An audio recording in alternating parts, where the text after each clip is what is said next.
श्रीनाथादिगुरुत्रयं गणपतिं पीठत्रयं भैरवं सिद्धौघं वटुकत्रयं पदयुगं दूतीक्रमं मण्डलं वीरान्द्वयष्टचतुष्कषष्ठिनवकं वीरावलीपञ्चकं श्रीमन्मालिनीमन्त्रराजसहितं वन्दे गुरोर्मण्डलम्। नारायण। शिव सूत्र की श्रृंखला में हम प्रथम उन्मेष के 15वें सूत्र तक का भाष्य देख चुके थे। 15वें सूत्र में यह बताया कि जब साधक संवित में अपने चित्र की एकाग्रता कर लेता है तो उसे समस्त विश्व अपने से अभिन्न दिखाई देने लगता है। अब 16वें सूत्र में क्या कहा जाएगा? 16वें सूत्र में उपाय अंतर बताया जाएगा कि माने संवित में चित्त की जो एकाग्रता है उसको करने का उपाय क्या है, उसको करना कैसे संभव है। तो कहते हैं अत्रैव, अब यहाँ उपायांतरम आहा, संवित की प्राप्ति का अन्य उपाय कहते हैं। क्या है वह उपाय? शुद्ध तत्व संधानात्वा अपशु शक्ति ही, जो शुद्ध तत्व है उसके अनुसंधान से क्या होता है? जो अपशु शक्ति है उसके बंधन से विनिर्मुक्त होकर के साधक जगत का स्वामी अर्थात पशुपति बन जाता है, ऐसा कहेंगे। तो भाष्यकार जी कहते हैं शुद्धम तत्वम परम शिवाख्यम, जो शुद्ध तत्व है वह तो केवल परम शिव ही हैं। तत्र यदा विश्वम अनुसंधत्ते, और जो साधक उस परम शिव का अनुसंधान इस प्रकार करता है, किस प्रकार? तत्मयम एव एतत्, यह सब कुछ तत्मय, तत् अर्थात शिवमय ही है।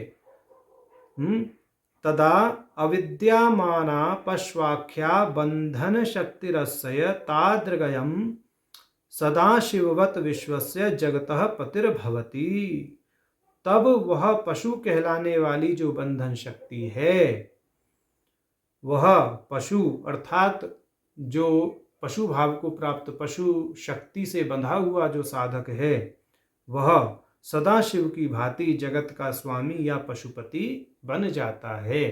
कहने का तात्पर्य यह है कि परम शिव का अनुसंधान इस दृष्टि से करें कि सर्वत्र जगत में वह पशुपति ही विद्यमान है। जो जो वस्तु दिखाई देती हैं वह सब तन्मय हैं, तत्मय हैं, तत् अर्थात शिवमय हैं। ऐसा करने से जो बंधनकारी पशु शक्ति है, जो जीव को पशु बनाती है, पशु अर्थात इंद्रिय भोग में प्रवृत्त करती है, वह शक्ति अपने बंधन को स्वयं ही तोड़ देती है। जब सर्वत्र कोई साधक परम शिव का दर्शन करता है तो वह शक्ति शिथिल पड़ जाती है। उस शक्ति की शिथिलता होने से साधक उस शक्ति से विमुक्त हो जाता है, और जब वह उस पशु शक्ति से विमुक्त होता है, बंधनकारी शक्ति से विमुक्त होता है, तो साक्षात परम शिव सदाशिव के समान होकर के अवस्थित रहता है और वह पशुपति अर्थात इस जगत का स्वामी हो जाता है। ऐसा कहने का यह भाव है। अब भाष्यकार जी प्रमाण दे रहे हैं तदुक्तम श्रीमल लक्ष्मी कौलार्णवे। श्रीमत लक्ष्मी कौलार्णव तंत्र में कहा गया है दीक्षा सिद्धौ तु ये प्रोक्ता प्रत्यया स्तोभपूर्वकाः संधानस्येव ते देवी कलाम नाहरति षोडशी। ऐसा यहाँ लक्ष्मी कौलार्णव तंत्र का प्रमाण भाष्यकार जी ने दिया। कहते हैं श्री विज्ञान भैरवेतु, और विज्ञान भैरव में भी ऐसा कहा गया है। क्या कहा गया है? सर्वं देहं चिन्मयं हि जगद्वापरिभावयेत् युगपन्निर्विकल्पेन मनुषा परमोद्भवः, कि संपूर्ण शरीर अथवा जगत को चिन्मय विचारते हुए एक साथ निर्विकल्प मन से भी परम तत्व का उदय होता है। माने जो साधक इस समस्त विश्व को और अपने शरीर को चिन्मय ही देखने का प्रयास करता रहता है, तो कालांतर में उसका मन निर्विकल्प हो जाता है और वह परम तत्व के साथ में एकत्व की प्राप्ति कर लेता है। ऐसा विज्ञान भैरव का यहाँ पर वचन है और यह वचन साक्षात शिव समावेश को ही लक्ष्य करता है। अब आगे स्पंद कारिका का वचन उद्धृत करते हुए कहते हैं, इति तदेतत्, और स्पंद कारिका में भी ऐसा कहा है, इति वायस्य संवित्तिः क्रीडात्वेनाखिलं जगत् यह पश्यन्त सततम युक्तो जीवन मुक्तो न संशयः।